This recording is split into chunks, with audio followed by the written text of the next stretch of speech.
So let me give you these 4 rules for the caller, all right?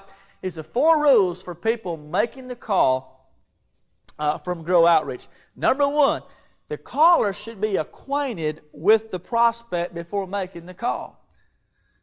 The caller should be acquainted. I've heard some bad stories about this, and we've actually had some bad stories develop where people would forget who they were calling and say, "Oh, who's this?" You don't do that. We want them to be familiar with the person that they are calling. They should be acquainted with that person.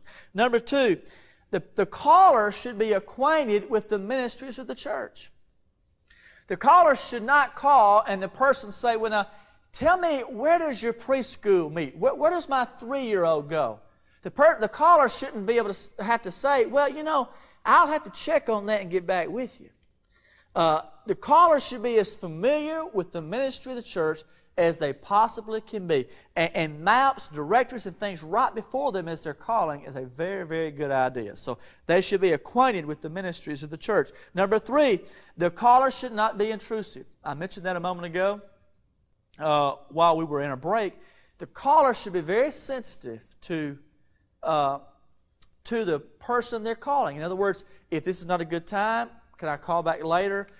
Would you mind if I talk to you a moment about the church? Keeping the call brief, simple. Ask for permission to share. So don't be intrusive. We don't want to come across as solicitors on the phone and then cut us off. And number 4, the caller should have an agenda. The caller should have an agenda. That means that when he makes the call or she makes the call, she has an agenda, he has an agenda. This is what I want to talk about. They've read the prospect form, they know something about the person, and they're familiar with the person. And when they call, they can say, "I wanted to talk with you about so-and-so, about West Jackson. I wanted to talk with you about our children's ministry. I see that you have a youth. There are questions I can answer for you about our youth program. I see that you love music. Do you know anything about our music program? Can I help you with that? Do you know where to go?" The caller needs to have an agenda. It doesn't simply need to be, "Well, how you doing? Just wanted to call and say hello." And it needs to have a specific agenda.